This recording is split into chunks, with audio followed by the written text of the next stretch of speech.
Salut les petits potes, je suis Émile Franlac et aujourd'hui vidéo un peu spéciale parce que nous avons interviewé Chandler, ici présent, qui est mon frère, vous devez le savoir, sur son expérience en Syrie.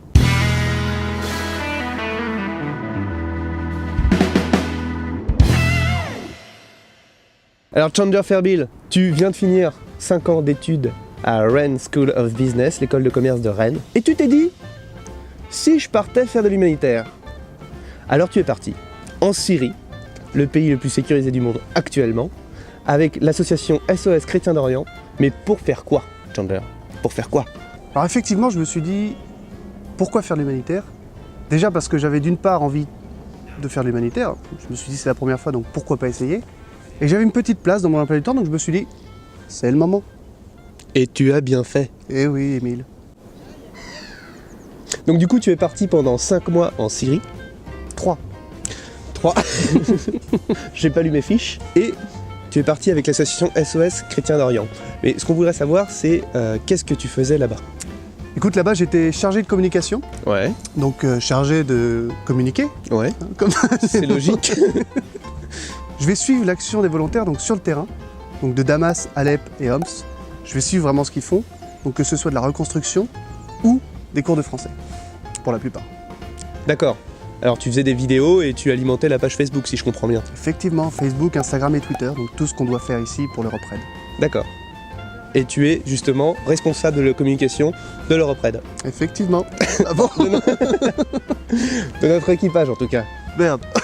Je préfère. Chaque chose en son temps. Maintenant, Chandler, j'aimerais bien que tu nous parles un peu de la Syrie, ce pays qui est en guerre depuis 7 ans et qui est toujours en guerre, si je comprends bien. Nous, on a un peu les informations des chaînes nationales, mais comment ça se passe là-bas? Est-ce que c'est vraiment toujours les champs de bataille, comme on voit à la télévision? Alors effectivement, Émile, comme tu l'as dit, ça fait 7 ans qu'ils sont en guerre, donc c'est pas anodin. Imaginez 7 ans de guerre depuis...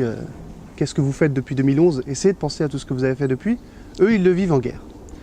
Donc la guerre, ça s'entend par des zones contrôlées, des zones hors contrôle, des lignes de front, bien entendu. Donc d'une part avec le gouvernement syrien, donc on était dans des grandes villes comme Damas, Homs ou Alep, c'est sous contrôle, en partie. Donc on entendait des boum boum boum partout. Ça faisait... Comme la chanson de Mika.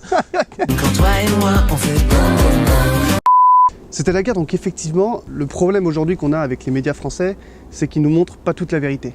Et j'ai voulu, en tant que chargé de communication, montrer vraiment un autre visage pour la Syrie et démontrer au peuple que finalement la Syrie, c'est des personnes qui se battent, c'est des personnes qui se battent non pas pour la guerre, mais pour leur vie aussi. Donc c'est des personnes finalement qui se battent pour se défendre, qui se battent pas forcément pour un idéal, mais pour défendre leur village. Et je me suis dit, ces mecs-là, ils ont vraiment des couilles. Donc en quelque sorte, oui, j'ai voulu démontrer ce qu'est vraiment le vrai visage de la Syrie et qui n'est pas que ce qu'on dit dans les médias. Attention à la bonne information. Un autre visage pour la Syrie, ce sont le titre de ses vlogs que pour aller voir sur sa chaîne YouTube. C'est un sentiment très fort, j'ai l'impression, que tu as vécu là-bas. Bien sûr. Et maintenant, les autres projets à venir, l'Europe-Red. Mais je te laisse un peu parler de ce projet qu'on a fait ensemble, qui est aussi humanitaire. Effectivement, c'est donc un sentiment très fort, comme tu viens de le dire. Très fort, oui. Effectivement. Très fort. Oui, très. Très. Donc c'est dans 6 mois, donc 170 jours très exactement. Donc il est fort d'une part pour le caractère aventure, puisque 23 pays en 20 jours, c'est finalement pas quelque chose que vous faites tous les matins après votre croissant et votre bol de chocolat chaud. Et deuxième chose, ou choc à pic, ça dépend les amateurs. Et deuxième chose, fort par son caractère humanitaire, puisque c'est un projet qui vous grandit vous, bien évidemment, mais aussi les gens que vous allez aider, notamment en Europe de l'Est, ces petits enfants écoliers qui ont besoin de papier et de stylos pour grandir. Ça y est, c'est déjà la fin de cette vidéo. Merci Chandler pour ton témoignage qui fut très intéressant. Merci à toi, Émile.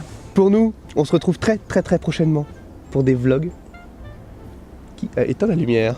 Le soleil se couche. On se Signe de prospérité pour la vie et l'Europe-Red. Merci. Nous, on se retrouve très prochainement pour des vlogs. C'était Émile Franlac. Et Chandler Fairbill. À vous les studios. C'est nous les studios. Pauvreté quand tu nous tiens. Quel beau témoignage, n'est-il pas? J'en ai la larme à l'œil. Alors si tu veux plus d'émotion, t'as qu'à cliquer et t'abonner. C'est cadeau.